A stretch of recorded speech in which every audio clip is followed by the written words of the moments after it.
మాతృదేవోభవ. ఏ పాప చింత కలిగిన నీ పాదము విడువబోను నీలగళాని, రేపటి జీవితమునకున్ కాపై నిలబడగదమ్మ కాశీరాణి. రేపటి జీవితమునకున్ కాపై నిలబడగదమ్మ కాశీరాణి. ఏబిఎన్ ఆంధ్రజ్యోతి ప్రేక్షక మహాశయులందరికీ నవజీవన వేదం అనే కార్యక్రమంలో 405వ భాగానికి స్వాగతం పలుకు. రావణాసురుడు ఏదో అన్నాడే, నన్ను గడ్డిపరక అంటే అన్నావు, నేను తృణంబనైన నీవు సీతాకోక చిలుకవే ఎగురవే మలక హరిత అని ఇష్టం వచ్చినట్టు మాట్లాడాడు. అంటే ఈ దుష్ట చింతన కలిగిన వాళ్ళతో ఎలా మాట్లాడినా ప్రమాదమే. ఆ బుద్ధి వంకరైన తర్వాత మనం సక్రమంగా మాట్లాడేందుకు కూడా వాడు ఏదో మారతాడేమో అని మాట్లాడితే అది కూడా అనుకూలంగా తీసుకుంటాడు. అందుకే తివిరి ఇసుమున తైలంబు దీయవచ్చు, తవిలి మృగతృష్ణలో నీరు ద్రావవచ్చు, చేరి మూర్ఖుని మనసు రంజింపరాదు, తిరిగి కుందేటి కొమ్ము సాధింపవచ్చు. చేరి మూర్ఖుని మనసు రంజింపరాదు. ఏ పనైనా చేయొచ్చు కానీ అది చేయలేము. ఎందుకంటే మనం వ్యతిరేకంగా ప్రయోగించిన దాన్ని అనుకూలంగా తీసుకుంటాడు. ఇది వ్యవసాయంలో కూడా రుజువైంది ఆశ్చర్యకరంగా. ఏవో పురుగులు పెరుగుతూ ఉంటాయి కదా వ్యవసాయానికి, చీడలు. అవి చచ్చుటకై మందులు, అవి ఆ మందులను మృంగి అభివృద్ధిగను, ఇది పరికింపగ నవ్వగు భువి మూర్ఖహితోపదేశములు చెడు పెంచున్ అని సాగర ఘోషలో రాశాను వ్యవసాయం గురించి నేను. విచిత్రంగా వ్యవసాయంలో చీడపడుతూ ఉంటే పురుగు మందులు వాడితే అవి చచ్చుటకై మందులు. తర్వాత పంటకు మరి పురుగు మందుల ప్రభావం ఉండదా లేదా మనం చూస్తున్నాం కదా. మన శారీరక అనారోగ్యాలకి వ్యవసాయంలో పంటలకి పురుగు మందులు వాడడం చాలా పెద్ద ప్రభావం చూపించింది. అవేమో మరి చీడపట్టే కొట్టక తప్పదు. ఈ బియ్యం తింటే ఏమవుతుందో అని రైతులు ఆలోచిస్తూ కూర్చుంటే మరి వాళ్ళ పంట. ఈ దేశంలో ఎవడు ఇంకోటి గురించి ఆలోచించే పరిస్థితికి ఏర్పడ్డా, ఎవడు బాగు వాడే సరిపోతుంది. అందుకని అవి చావడం కోసం వాళ్ళు ఏవో మందులు వాడతారు. అవి ఆ మందులను మృంగి అభివృద్ధిగను. విచిత్రంగా ఆ పురుగులు కూడా ఎలా తయారయ్యాయంటే మొదట్లో వాడికి చచ్చేవి, తర్వాత క్రమక్రమంగా అలవాటు పడి వాడికి చావకుండా బతికుండా తట్టుకోవడం అలవాటు చేసుకున్నాయి. ఇప్పుడు ఈ మధ్యన విచిత్రంగా పురుగు మందులు వాడుతుంటే అవి వాటికి ఎరువుల కింద ఉపయోగిస్తున్నాయి. వేదాంత గ్రంథంలో కూడా చెప్తారు చాలా వాటికి ఇటువంటి మాటలు. ఒక పురుగు, కొన్ని రకాల పురుగులు విషంలో పుడతాయి, విషం నుంచే పుడతాయి. ఆ విషాన్నే మింగి అవి అభివృద్ధి అవుతూ ఉంటాయి. ఆశ్చర్యకరంగా ఉంటుంది సృష్టి నిర్మాణం. చాలా కష్టం అది గ్రహించడం. సృష్టి అంటే అంతే, విషంలో పుట్టడమా, ఆ విషయంలోనే ఆ విషయాన్నే మింగి అది దానికి ఆహారంగా తీసుకుని అభివృద్ధి. అంతకంటే ఖచ్చితంతరమే లేదు అక్కడ. భగవంతుడు ఆ స్థితి పెట్టేస్తాడు. ఎందుకంటే ఆ ప్రాణి పెరిగి తీరాలి అంతే. అంటే ఎంత ఆపదలో ఉన్నా, విషవలయం మధ్యలో ఉన్నా బాధపడక్కల. మనం బయటపడడానికి ఆ విషయ వలయమే పనిచేస్తుంది. దాన్ని అలా తీసుకోవాలి. విషవలయంలో ఉన్నామని ఏడుస్తూ కూర్చోవడం కాదు. అసలు బయటపడడానికి ఆ విషవలయమే పనిచేస్తుంది. ఒక్కోసారి ఎప్పుడో జీవితంలో మంచి 40 ఏళ్ల వయసులో ఉండగా దేవుడు కొడతాడు దెబ్బ. పూర్వజన్మలో చేసిన పాపాలే ఎక్కడికి పోతాయి, మనకు తెలియకుండా వస్తాయి. కంగారు పడిపోతాం, ఏం పర్వాలేదు. అది సరిగ్గా తెలివితేటలు అక్కడ భగవన్నామాన్ని మర్చిపోకుండా, భగవంతుడి మీద విశ్వాసం కోల్పోకుండా, ఆత్మవిశ్వాసం కోల్పోకుండా వీలైనంత దాన్ని ఎదిరించేటువంటి ప్రయత్నం చేస్తూ నిత్యం నమశివాయ నమశివాయ నమశివాయ అనే స్మరణ మనస్సులో చేస్తే, ఎక్కడ అమ్మవారు దెబ్బ కొట్టిందో అంటే విధి దెబ్బ కొట్టిందో దాన్ని అమ్మవారు ఆ విధిని మన సద్బుద్ధి కింద మార్చేస్తుంది. విధిని నిధి చేస్తుంది ఆవిడ. అక్కడి నుంచే మలుపు తిరిగిన జీవితం. అందుకో నీకెందుకు పుష్పగుచ్చం ఇచ్చాం, ఇంతవరకు బాష్పగుచ్చం, ఇప్పుడు పుష్పగుచ్చం అంటుంది ఆవిడ. నీ మనస్సులో భక్తి ఉండాలి, మన మీద మనకి విశ్వాసం ఉండాలి. ఈ రెండు, ఆత్మవిశ్వాసం పరమాత్మ విశ్వాసం, ఈ రెండు కోల్పోకుండా ఉంటే చాలు. ఎన్ని కష్టాలు వచ్చినా పర్వాలేదు. అవన్నీ మనకి మలుపులుగా ఉపయోగిస్తాయి. విమర్శించే రాళ్ళు ఆ మెట్లుగా ఉపయోగించుకొని ఒకడు ఎదుగుతూ ఉంటాడు. అలా ప్రయత్నించవచ్చు. అలాగనమాట ఇక్కడ. అందుకని వీడు ఏమన్నా వాడు అలాగే తీసుకుంటాడు. హీనంగా భావించి పోతాడేమో సంతా. వీడి దృష్టిలో నేను గడ్డి పెరకైనప్పుడు నేను ఎందుకు ఉండాలి, నా చుట్టూ తిరిగి ఆడాడు చాలా మంది ఉన్నారు, అలా కూడా ఆలోచించచ్చు కమ్మరి. కానీ వాడేలా ఆలోచిస్తున్నాడు, నేను నీ చుట్టూ తిరుగుతున్నా, వీళ్ళు నా చుట్టూ తిరుగుతున్నారంటే నువ్వుంటే నాకు ఎంత ఇష్టమో గమనించమని అలా మాట్లాడుతున్నాడు. పోనీ వాడిని మానసికంగా కృంగిపోయేలా చేద్దాం, నువ్వు గడ్డి పరక లాంటి వాడు ఎవరైనా గడ్డి పరకతోనే మాట్లాడుతూ ఉంటే నేను గడ్డి పరక అయితే నువ్వు సీతాకోక చిలుక అన్నాడు. నువ్వు ఎన్ని రకాల ఉపమానాలు చెప్పుకున్నా నేను నీ దగ్గరకు వచ్చే సమస్య లేదు. ఎందుకంటే ఉపధాయ భుజం తస్య లోకనాథస్య సత్కృతం కథం నామోపధాస్యామి భుజమన్యస్య కస్యచిత్ స్య స్య స్య షష్ఠీ విభక్తి.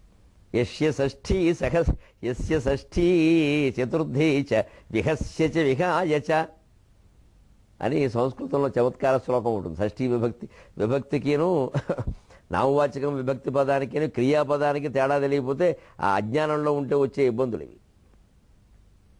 ఒక్కోసారి నామవాచకానికి షష్ఠీ విభక్తి రావడం, అది క్రియాపదం ఒకలా ఉంటాయి. అది గ్రహించుకోవాలి. వ్యాకరణం చదివితే కానీ తెలియదు అది.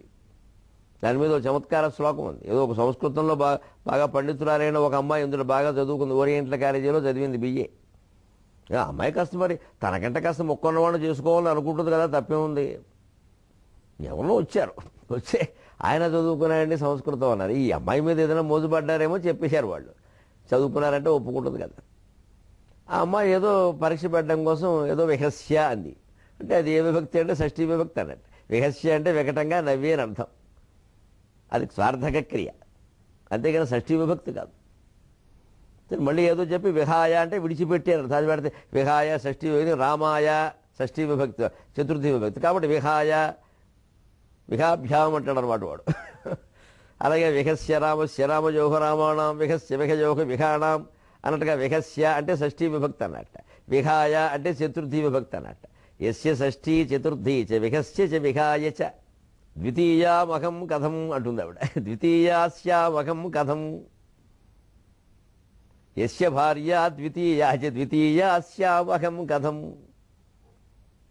యస్య భార్య ద్వితీయా చ, భార్య అంటే కూడా ద్వితీయ విభక్తి అన్నట్టు, అది ప్రథమా విభక్తి. ద్వితీయాస్యాం అహం కథం. వీడవడండి విహస్య అంటే షష్ఠీ విభక్తి అంటాడు, విహాయ అంటే చతుర్థీ విభక్తి. శా ఉంటే షష్ఠీ, యా ఉంటే చతుర్థేనా?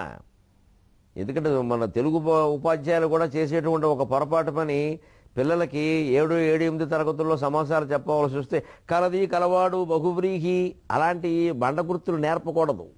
ప్రమాదం అది. ఏదో పోనీ వాళ్ళు గుర్తుండడం కోసం ఆ వయస్సులో చెప్పినా అతి త్వరలోనే దాని ఉభయ పదార్థ అన్య పదార్థ ప్రధానము బహువ్రీహి, ఉభయ పదార్థ ప్రధానము ద్వంద్వము ఇలా చెప్పాలి. అప్పుడు సమాసంలో ఉన్న పదాలు కాకుండా వేరే పదం ప్రధానం. ముక్కంటి, 3 కన్ను. 3 ముఖ్యం కాదు, కన్ను ముఖ్యం కాదు. 3 కన్నులు కలిగిన శివుడు దానికి అర్థం. అందువల్ల అన్య పదార్థ ప్రధానము అనాలి. కానీ కలది, కలవాడు, బహువ్రీహి అంటే ఒకవేళ కలది, కలవాడు కాకుండా ఇంకేదైనా మాట వస్తే విగ్రహవాక్యంలో వీడేమైపోతాడు? అలాంటి చదువులు అనమాట. శా వస్తే షష్ఠీ విభక్తి అంటే శా వచ్చిన చోట అలానా? ఆర్టీసీ బస్సు కొన్ని చెయ్యడితే ఆగుతాయి. అందుకని చెయ్యడితే ఆగేదల్లా బస్సు కాదుగా. చెయ్యడితే కుక్క ఆగచ్చు, ఆకపోవచ్చు. బస్సు చెయ్యి పెడితే ఆగుతుంది కదని చెయ్యి పెడితే ఎవరు ఆగితే వారిని బస్సు అంటే అలాగా. ఇలా కాస్త తిరగేసి ఆలోచించుకోవాలి. అంచేది వీడు విహస్య అంటే షష్ఠి అంటున్నాడు, విహాయ అంటే చతుర్థి అంటున్నాడు. నేను భార్య అంటే ద్వితీయ, ద్వితీయ అంటే భార్య అని అర్థం ఉంది. కానీ భార్య శబ్దం ద్వితీయ విభక్తి కాదు కదా, ఆకారాంత స్త్రీలింగం అది. భార్యాం అనవలసింది. అటువంటి ద్వితీయాస్యామహం కథం. అహం, అహం శబ్దం ఉందట. అహం, అహం ప్రథమా విభక్తి కదా. అహం ఆవాం వయం. మకారం ఉంది, రామం, రామో రామా అని ఉంటుంది. అందుకని అహం. అహం ఏమో ద్వితీయ అన్నట్ట. అహం ద్వితీయ ఏమిటి? అహం ఏకవచనం, నేను అని అర్థం, ప్రథమా విభక్తి. మకారం ఉంది కాబట్టి ద్వితీయ. శకారం ఉంటే షష్ఠి, యకారం ఉంటే చతుర్థి. ఈ బండగుర్తులు పనికిరావు చదువులు. ఆ బండగుర్తులు చదివితే అలాగే ఉంటుంది. దీన్నే శృత పాండిత్యం అంటారు. పుస్తకాలు చదివి నేర్చుకోవాలి. ఎవరో చెప్పిన దాన్ని విని మాట్లాడకూడదు. అందుకని ద్వితీయాస్యాం అహం కథం అని చెబుతుంది. నేను వీడికి ద్వితీయ ఎలా అవుతాను? ద్వితీయ అంటే భార్య. నేను వీడిని భార్యాపడి చేసుకునేది కాస్త పాండిత్యం ఉన్నవాడిని కోరుకుంటుంటే ఇదేం దిక్కుమాలిన పాండిత్యం అందుడేవాడు. అలాగా ఏముందని లోకనాథ అటువంటి మహానుభావుడి దగ్గర ఆయనతో కాపరం చేసి ఆ ప్రేమ వారాశిలో ఓలలాడిన దాన్ని నేను నీకేం తెలుసు మా ప్రేమ గురించి? ఉపధాయ కథం ఉపధాయ భుజం తస్య లోకనాథస్య సత్కృతం కథమన్యోపదాస్యామి భుజమన్యస్య కశ్చిత్ కథం నామోపదాస్యామి భుజమన్యస్య కశ్చిత్ అంటుంది. దాంపత్యం అంటే ఎలా ఉండాలో ఒక భౌతికమైన చర్య ద్వారా చెబుతున్నాడు చూడండి వాల్మీకి. ఉపధాయ భుజం తస్య లోకనాథస్య సత్కృతం లోకనాథుడైనటువంటి ఆ రామచంద్రమూర్తి యొక్క ఎడమ బాహువుని నేను తలగడగా చేసుకున్నాను. ఉపధాయ భుజం తస్య. ఎప్పుడు ఇలా పడుకునేవాడిని దాన్ని. నాకు ఎప్పుడైనా నిద్ర వస్తే స్వామి ఇలా పడుకో సీత అనేవాడు. భార్య ఇలా భర్త ఇలా కాస్త భర్త బాహువు కాస్త గడియలా ఉండాలి. అర్గళమంట భుజార్గళమంట. అర్గళం అంటే గడియ. తలుపులకి ఇనప గడియలు పెడతారు చూడండి, ఈ చివరి నుంచి ఆ చివరికి అడ్డగడి అంటారు. భర్త బాహువు అలా ఉండాలి. అది కొట్టడానికి కాదు, భార్యకి తలగడగా ఉపయోగపడడానికి. అలా వారు ఎడమవైపు పడుకుని ఉంటారు. కాస్త ఎప్పుడైనా ఇలా రావోయ్ అని ఇలా అని కాస్త ఇలా ఇలా చేయేస్తే ఆ ఆనందం వేరు. మరి సరే, ఇది పొద్దున్నే మాట్లాడుకునే మాటలు కాదు, ఎప్పుడప్పుడు మాట్లాడుకోవాలిగా. మళ్ళీ రాత్రి దొరుకుతారా మీరు నాకు. అందుకని ఇలా భర్త ఎప్పుడు పడుకున్నప్పుడు ఎడమ వైపుకి ఇలా చేయి చాపాలి సరదాగా. ఆవిడ అలా ఉయ్యారంగా వచ్చి ఇలా వాలాలి. అప్పుడు ఈయన ఇలా అనాలి. ఇంక తదుపరి వ్యవహారాలు వేరే. ప్రథమం ఇది. ఉపధాయ భుజం తస్య లోకనాథస్య సత్కృతం. ఆయన భుజాన్ని తలగడగా చేసుకుని నేను పడుకునేది ఆయన సత్కృతం. నాకు అంతకంటే సత్కారం ఏదన్నా ఉందా? ప్రతి భార్య ఇది కోరుకుంటుంది. ఆడవాళ్ల విషయంలో ఏవో చీరలని నగలని రకరకాల మాటలు మాట్లాడతారు, కానీ ప్రకృతి అర్థమైతే స్త్రీ అర్థమవుతుంది. ఎప్పుడు సరిగ్గా ఉత్తర రామచరిత్రలోనే వస్తుంది. యథా వాచాం తథా స్త్రీణాం సాధుత్వే దుర్జనో జన.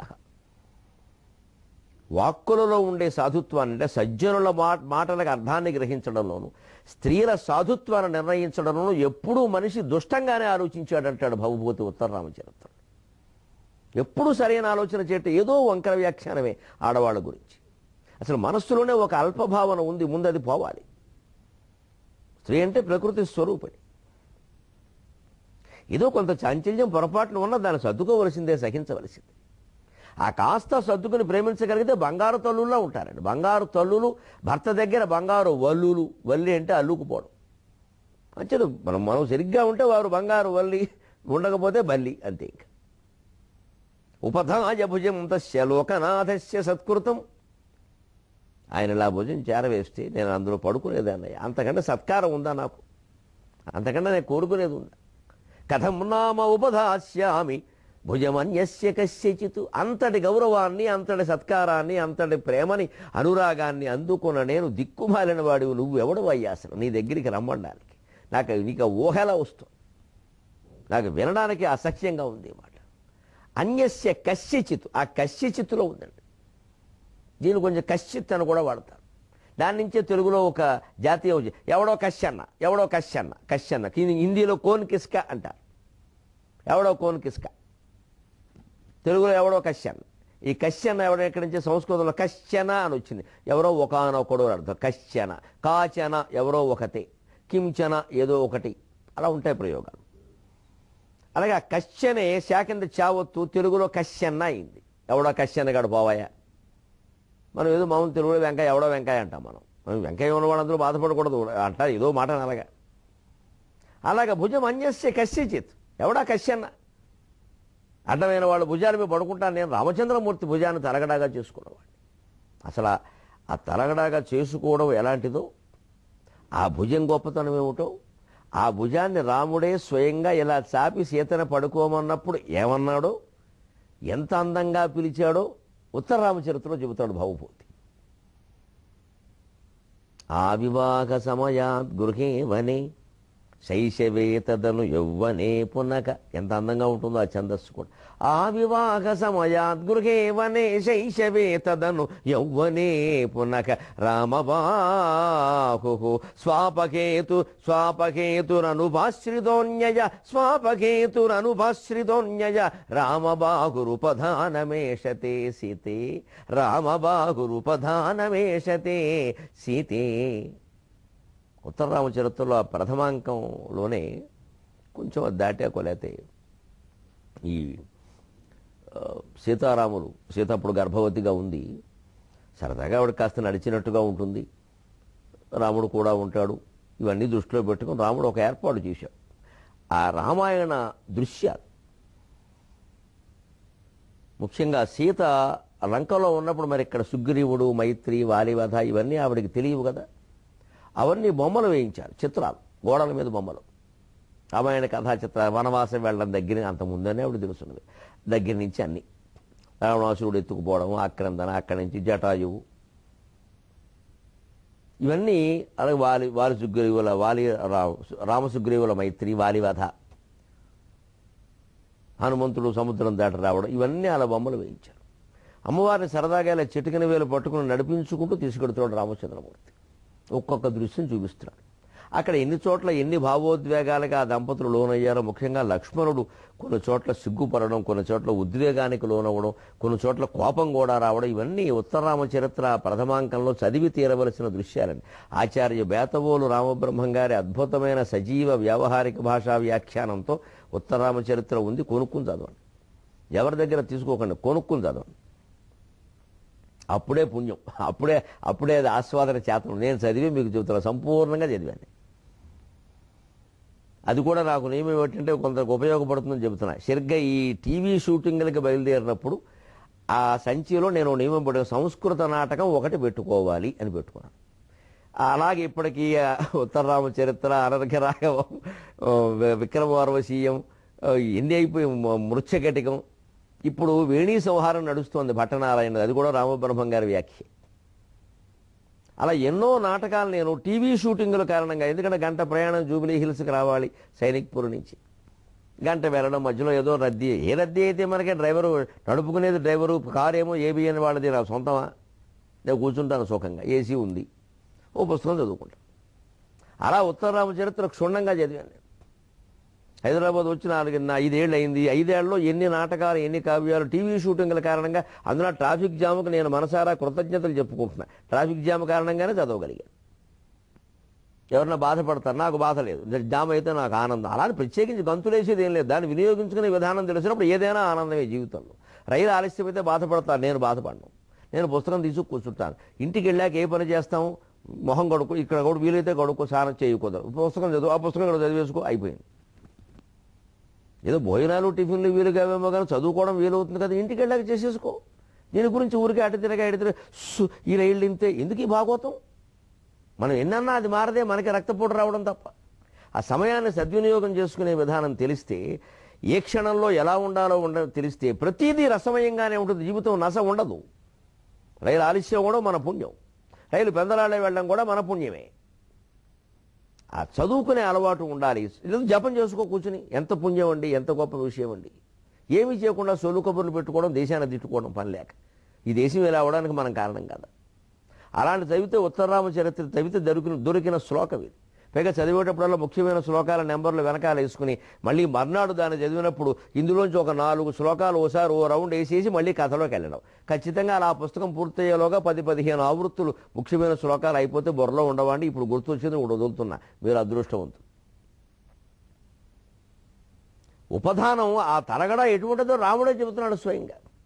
ఆ వివాహ సమయాత్ గృహే వనే శైశవే తదను యౌవనే పునః స్వాపహేతురనుపశ్రితోన్యయా రామబాగురుపధాన వేషతి. అమ్మవారు లక్ష్మణుడితో సహా రాముడితో సహా అలా తిరిగి నెమ్మదిగా, గర్భిణి కదండి, 9 నెలల గర్భిణి, అలా తిరిగి చూస్తూ కాస్త ఆయాసపడుతూ, ప్రభు నిద్రొస్తోంది. ఎంత మధురమైన సన్నివేశం అండి. ఆ పెళ్ళి అయిన తర్వాత కొత్తగా అని నేను చెప్పలేను కానండి, ఒక 3-4 ఏళ్ళు దాంపత్యం గడిచిన వాళ్ళు ఈ వెంటనే ఉత్తరరామ చరిత్ర ప్రథమాంకం చదవండి. అసలు సీతారాముల ప్రేమ అద్వైతం సుఖ దుఃఖయోరనుగతం సర్వాస్వస్థాసు యద్విశ్రామో హృదయస్య యత్ర జరసా యస్మిన్ అకార్యోరసక కాలేన ఆవరణాత్యయాత్ పరిణతే యత్ ప్రేమసారే స్థితం భద్రం తస్య సుమానుషస్య కథమప్యేకం హితత్ ప్రార్థ్యతే. అసలు ఆ ప్రౌఢ వయస్సులో అనురాగం ఎలా ఉంటుందో చెబుతారండి అందులో. ఇక్కడ చూడండి ఉదాహరణంగా ఈ మాట, ఆ వివాహ సమయాత్, రాముడు అంటున్నాడు సీతతో, సీత రామబాహు ఉపధానమేషతి. స్వామి నాకు నిద్ర వస్తుంది, పడుకోవాలని ఉంది, ఏదైనా కాస్త తరగడా అంటే, మరి మెత్తగా తరగడ ఉండాలి కదా గర్భిణి అయ్యి. అంటే వేరే తరగడ ఎందుకు, రామబాహురుపధానమేషతి. భర్త ఈ మాట అంటే భార్య ఎంత ఆనందిస్తుందండి. కారులో ప్రయాణిస్తున్నారు భార్య భర్త, డ్రైవర్ ఎవడో నడుపుతున్నాడు, వెనకాల భార్య భర్త కూర్చున్నారు. భార్య కాస్త నిద్ర వస్తున్నట్టుగా ఉంది. ఈ పెద్ద మనిషి ఏ పేపరో పట్టుకుని, లేదా ఏదో స్మార్ట్ ఫోన్ ఏదో, ఈ స్మార్ట్ ఫోన్ కంటే ఆ స్మార్ట్గా ఉన్న లేడీని పట్టుకోవడం మంచిది కదా. భార్య కాస్త శుభ్రంగా కాలేసి ఇలా కూర్చుని ఇలా పడుకోవా అంటే పరమానంద పడిపోరండి. ఎందుకండి చీరలో నగలు పనిలేక, మనం భర్తే అనాలి ఆ మాట. పైగా వాళ్ళ నిద్ర వస్తుంది అంటే రాత్రి పడుకోమని చెప్పానుగా ఇంటి దగ్గర. ఈ వ్యాఖ్యానాలుగా కోర్టు వారి వ్యాఖ్యానాలు ఇవన్నీ. లాయర్ల మాటలు భర్త మాట్లాడితే అలాగా, ఈ లాజిక్కులు కాదు అసలు. వాళ్ళకి ఆ కళ్ళు తూగుతున్న విధానం ఇలా పడుకుంటామంటే చాలా మంది అంటే చాలా మంది విషయం మీకెలా తెలుసు అనకండి, ఊరికే విషయం చెబుతున్నారు. ఆ వివాహ సమయాత్ గృహే వనే శైశవే తదను యౌవనే పునః స్వాపహేతురనుపశ్రితోన్యయ రామబాహురుపధానమేషతే. సీత, నీకు వేరే తరగడ ఎందుకు? రామబాహు, ఈ రాముడి బాహు ఉండగా, ఉపధానమేషతే, అదే నీకు తరగడ.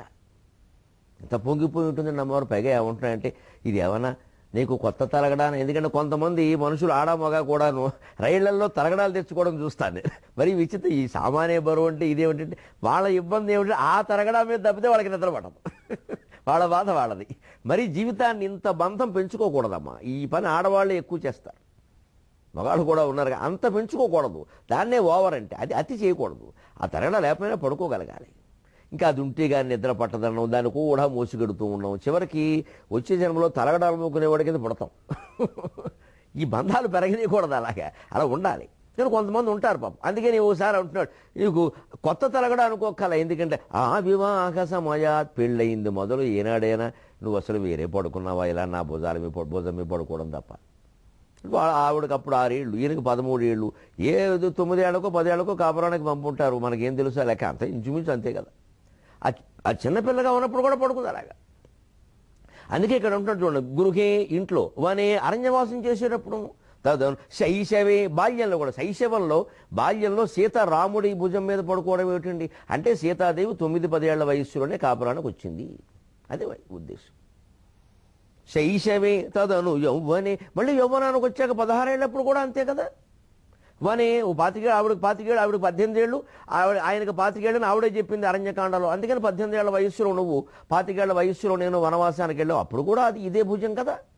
పైగా ఆయన ఎంత సగర్వంగా ఒక శీలవంతుడైన మనిషి మాట్లాడే మాట, భారతీయుడు మాత్రమే, అందున రామచంద్రుడు మాట్లాడే మాట అంటే రామచిలక పలుకు లాంటిది ఈ మాట.